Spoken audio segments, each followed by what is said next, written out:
Masyarakat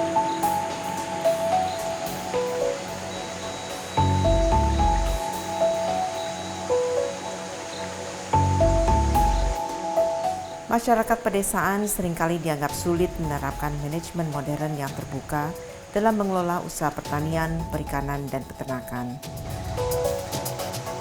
Kalaupun bisa, penerapan manajemen modern berbenturan dengan karakter mereka sebagai masyarakat yang guyup dan damai. Inspirasi cerita dari sahabat kali ini terkait usaha sekelompok warga desa Ngemplak di Sleman, Yogyakarta yang mengelola hasil buminya dengan manajemen yang modern tanpa menghilangkan sifat paguyuban mereka.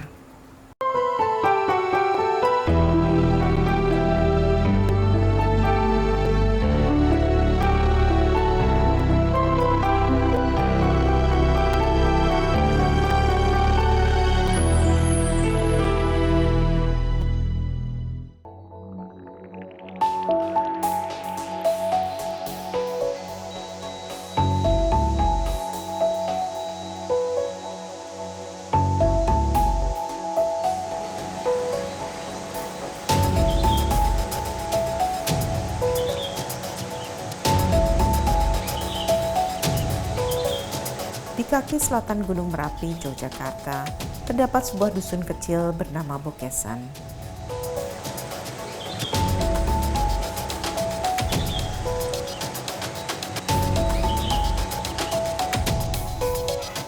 Sepintas lalu, Bokesan tidak berbeda dengan kampung sekitarnya, sebuah komunitas petani.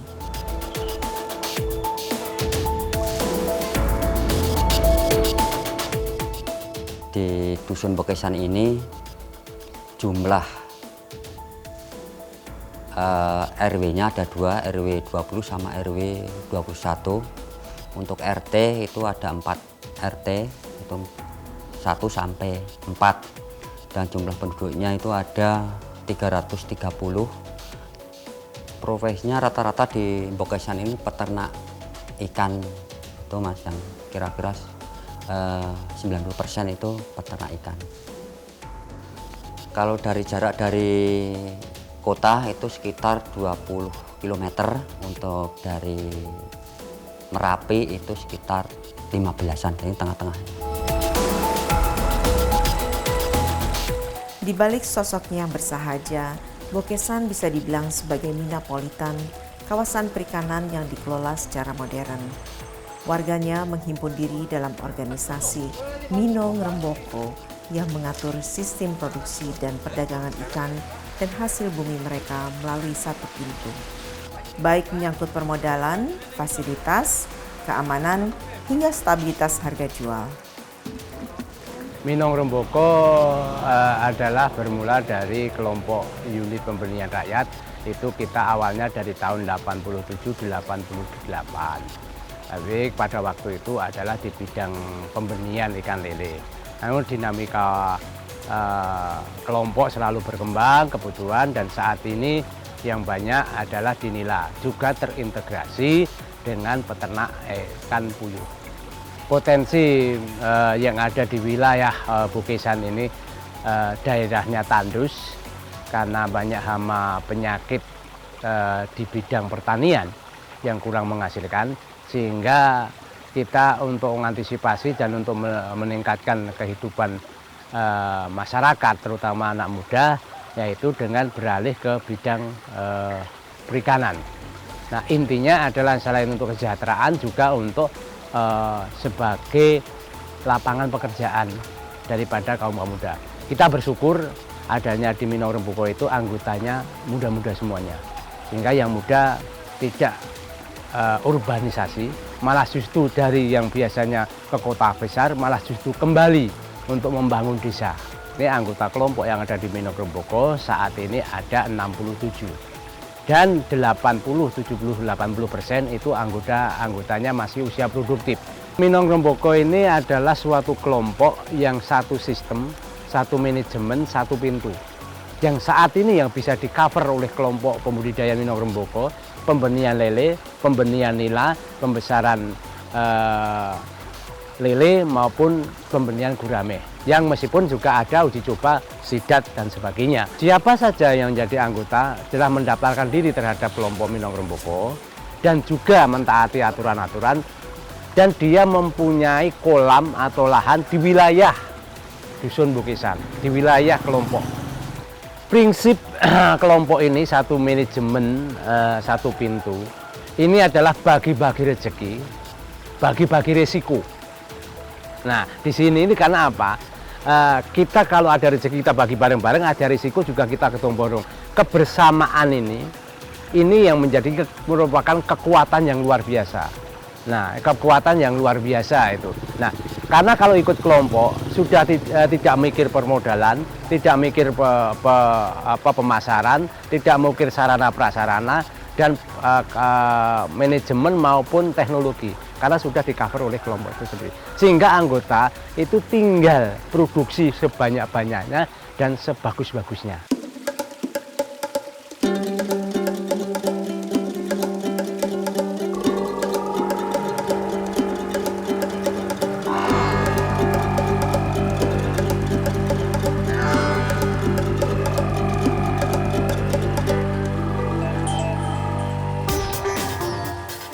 Pagi Bu. Pagi, apa kabar Pak Baik. Sartono? Apa yang siap saya bantu Ibu? Iya, saya lagi jalan-jalan di desa Bokesan ini ya, Iya. dan pengen tahu mengenai kelompok Mina Ngremboko Njenengan. Oh, Saya ya. dengar katanya tahun lalu hasil penjualan benih nilai itu 1,8 miliar.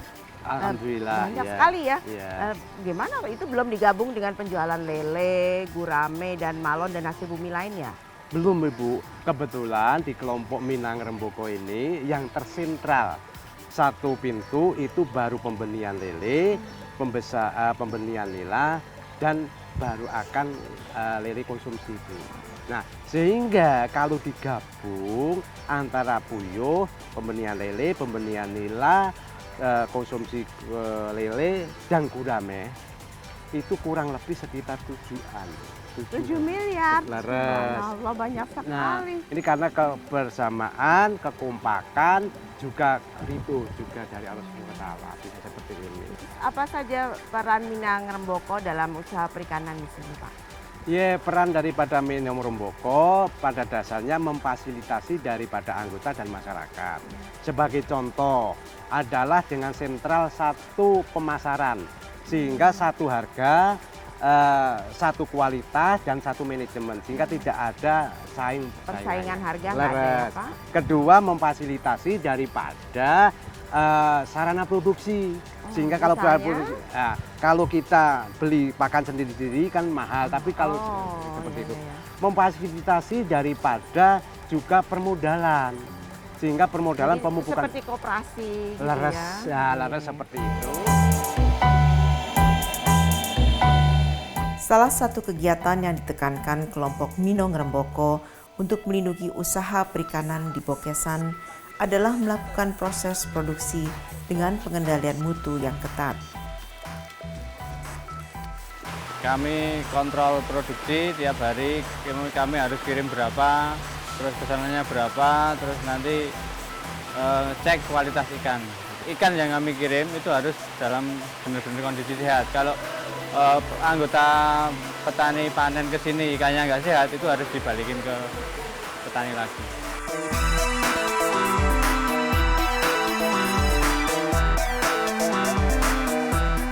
Di banyak kawasan usaha di lingkungan pedesaan, urusan menjaga dan meningkatkan kualitas menjadi kendala. Bagaimana kelompok ini mengatasinya? Kita tanyakan kepada Mas Agung. Mas Agung, apa saja yang menjadi kendala dalam menjaga kualitas produk Mina Ngremboko ini? Ya, untuk kendalanya kami selama ini di kualitas benih ikan. Kan kita kelompoknya anggotanya banyak, jadi kita agak kesulitan mungkin untuk menerangkan untuk satu persatu. Jadi untuk apa ya, kualitas ikan itu agak susah dikendalikan, cuman ya selama ini masih bisa terkontrol. Terus bagaimana cara mengatasi kendala-kendala tersebut? Untuk mengatasi kendala di benih ikan, karena kita produktivitasnya untuk pembenihan atau penyediaan bibit, kita untuk mengatasinya kita mencari induk yang bagus. Jadi untuk indukan, kita petani itu tidak boleh menyiapkan induk sendiri, melainkan harus dari yang disediakan oleh Kelompok. Iya, kelompok. Jadi nanti kelompok itu ngambil dari BPI atau Balai Benih Ikan, itu punya pemerintah. Jadi asal usul induk sama kualitas induk itu terjaga. Jadi kalau induknya bagus, otomatis nanti benihnya juga bagus. Kualitasnya dari daya tahan tubuh, perkembangan itu pasti lebih bagus dari induk yang bikin sendiri.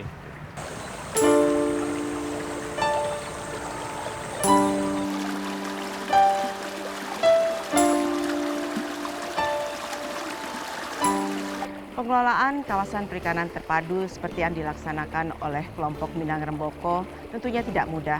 Namun ini membuktikan bahwa manajemen modern dan terbuka dapat diterapkan di daerah pedesaan dan menghasilkan hasil yang cukup besar.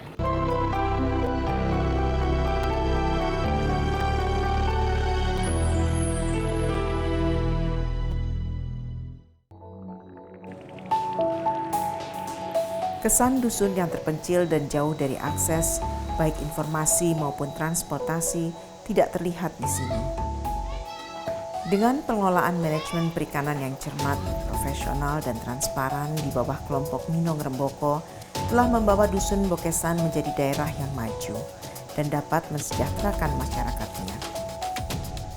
Dalam waktu 1 bulan, di setiap kolamnya bisa didapat lebih dari 30.000 bibit nila yang siap dipanen.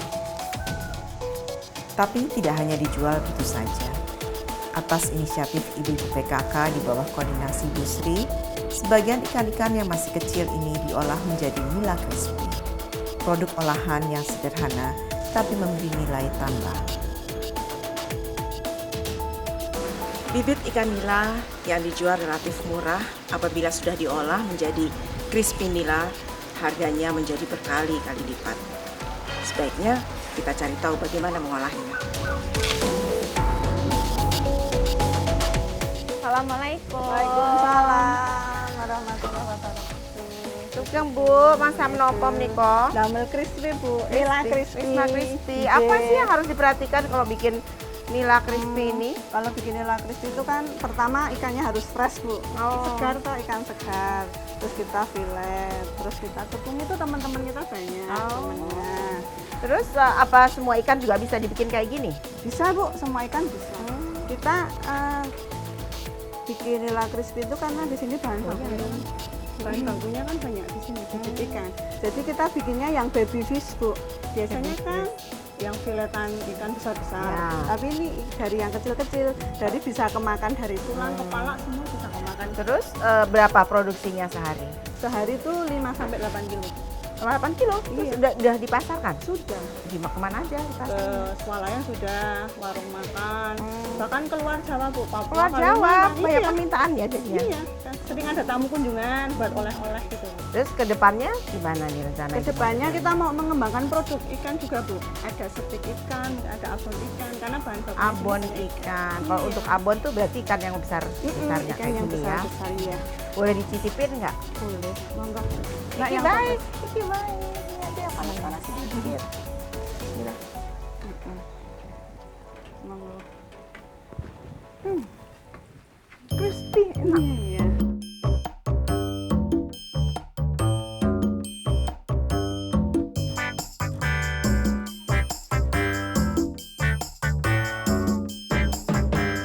Selain itu, salah satu produk hasil dari kelompok Minang Remboko di luar bidang perikanan adalah burung puyuh dan malon.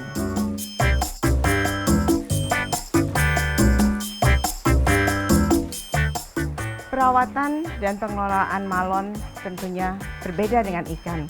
Tapi masyarakat Desa Bokesan ini tidak setengah-setengah dalam membudidayakannya. Karena itu hasilnya luar biasa.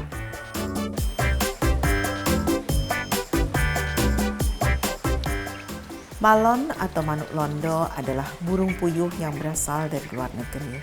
Perbedaannya adalah ukurannya lebih besar dengan daging yang lebih berisi. Karenanya malon lebih sering dibudidayakan untuk diambil dagingnya, sedangkan burung puyuh diambil telurnya.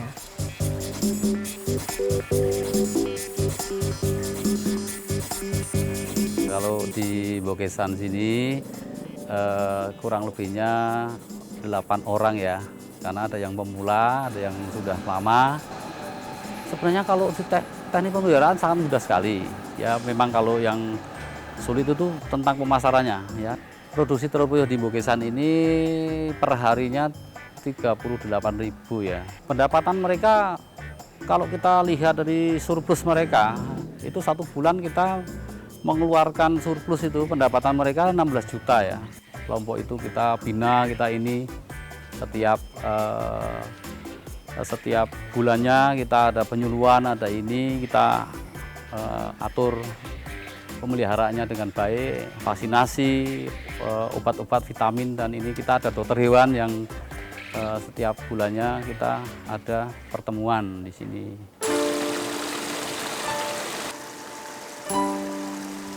Terus berinovasi dan berani mengambil kesempatan tampaknya sudah menjadi karakter warga Bokesan. Adanya produk olahan dan peternakan malon membuktikan bahwa mereka tidak membatasi diri di bidang perikanan saja.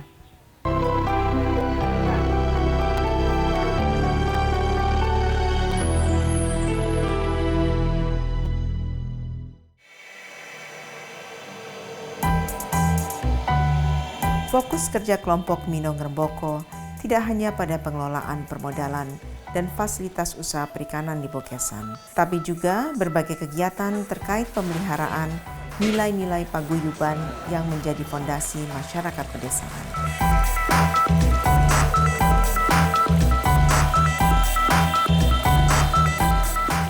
Setelah 20 tahun kelompok Mina Remboko dirintis, apa saja manfaat yang diperoleh oleh anggota-anggotanya, dan kalau ada, apa saja kekurangan-kekurangannya?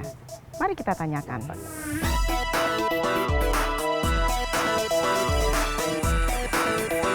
Pak Sulis. Oh, Bu Titi. Sugeng. Gimana? Sudah berapa lama jenengan jadi masuk di anggota Minang Remboko nih? Oh, udah lama, Bu. Dari pertama berdirinya saya juga ngikut ini tahun 80-an mungkin di sini kelompoknya udah berdiri, Bu. Cuman untuk yang ada sistem yang bagus dengan satu pasar, satu pintu itu dengan satu harga itu mulai tahun 92, Bu. Itu baru ada sistem yang lebih mantap. Tapi sebelumnya juga udah pada budidaya. Terus manfaatnya buat Bapak jadi anggota Minang Remboko nih? Oh, banyak sekali, Bu. Kita kan Jangan mundur-mundur nanti jatuh. Iya, Bu. Kita kan semua sarana produksi yang ada yang kami butuhkan itu disediakan oleh kelompok, Bu. Kayak pakan, terutama dalam hal pemasaran. Kita nggak usah capek-capek memasarkan, kita udah ada tim pemasar, tim tangkap. Kita sebagai petani cuma ketes 10% dari bruto panen itu loh, Bu. Jadinya kita panen, umpama kita dapat 1 juta gitu ya. Itu nanti kita cuma kepotong 10%, 100.000 untuk biaya-biaya dari pengepakan, dari grading, sampai penjualan kita tahu-tahu dapat sisanya duit. Oh, 900-nya full untuk Bapak gitu? Iya, tapi kita dalam panen kan kita tadi ada di kos-kosnya dipotong. Ya, dulu. dipotong kayak kita ambil pakan gitu. Kita ada pinjaman induk, itu potongan tiap bulan gitu loh, Bu. Nah, itu memang bermanfaat sekali. Terus apakah sistem kayak gini bisa diterapkan di daerah-daerah lain? Bisa diterapkan di semua, yang penting ada persatuan, kesatuan, Semangat kebersamaan. Ya, Iya. itu yang ini mau di mana saja, yang penting semuanya mendukung, nggak ada yang usil, nggak ada yang ini. Pengelolaan usaha perikanan dan malon kelompok Minong Remboko yang rata-rata mencapai 5 miliar rupiah per tahun, serta kegiatan lain seperti fasilitas simpan pinjam dilakukan secara terbuka.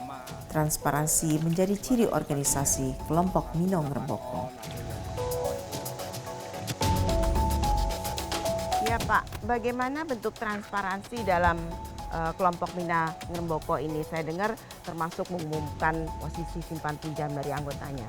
Leres Bu, ya ini bentuk kepercayaan daripada anggota masyarakat dan kelompok adalah salah satunya transparansi, yaitu kita umumkan di dalam setiap pertemuan, setiap bulannya, sehingga bisa dibaca dan secara terbuka. Dalam dia jumlahnya uang dihitung di dalam terbuka, yang lainnya pun juga ikut melihat, juga tahu posisi hutangnya berapa, mandeknya berapa, pinjamannya berapa. Itu yang selalu kita terapkan setiap bulan. Jadi kelihatan ya mana anggota yang aktif, mana lares, dan sampai jumlahnya dan penghitungan uangnya itu pun terbuka, Bu. Bagi Dusun Bokesan, kehadiran kelompok Minong Remboko tampaknya tidak hanya terkait usaha peningkatan ekonomi, bahkan beberapa pengurus aktif dalam kegiatan sosial warga.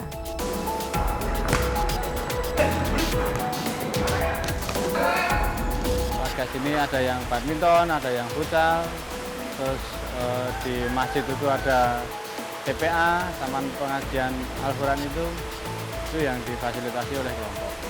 Efeknya, jadi anak muda itu udah bisa mulai belajar bekerja. Misalnya orang tuanya punya kolam di sawah, dia udah dari mulai sekolah udah belajar ikut ke sawah ngasih makan ikan, cuman dari ngasih makan ikan atau ngambilin larva itu yang kecil-kecil itu secara tidak langsung udah mulai bisa mengajari anak-anak muda itu untuk kerja.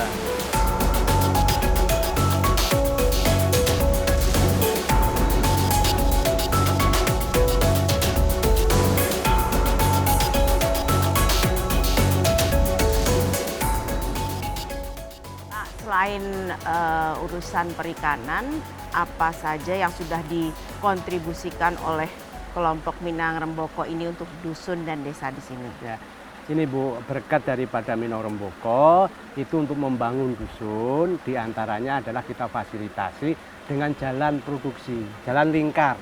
Nah, sebagai jalan wisata desa. Juga kita bantu perpajakan, Bu. Minang Remboko peduli terhadap pajak karena pajak PBB semuanya di masyarakat sini yang membiayai, yang melunasi pertama kali adalah kelompok. Bagaimana dengan anak-anak muda di sini? Apakah juga terfasilitasi di dalam kelompok Minang Remboko, Bapak? Oh iya Bu, ini jelas kali dari kaum pemuda karena untuk estafet daripada kepengurusan kami jelas kita fasilitasi untuk mengurangi kenakalan remaja. Di antaranya adalah dengan olahraga.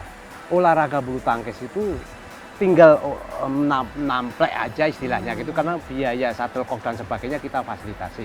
Juga futsal. Futsal juga namanya dengan kegiatan-kegiatan olahraga. Kegiatan olahraga dan seni budaya. Oh, seni juga. Seni budaya. Jangan sampai nanti anak muda yang ini tidak ada untuk mengekspresikan daripada jiwa mudanya itu sendiri.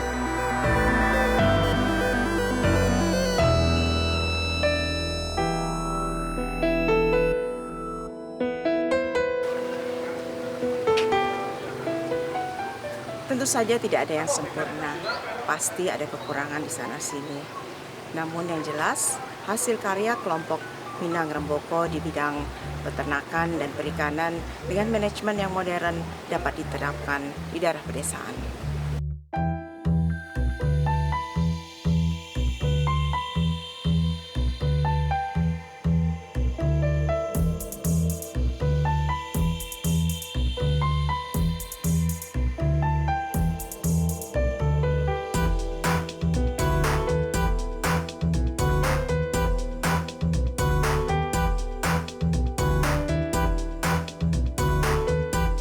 Assalamualaikum, saya Titi Soeharto. Sampai jumpa dalam episode Cerita dari Sahabat berikutnya.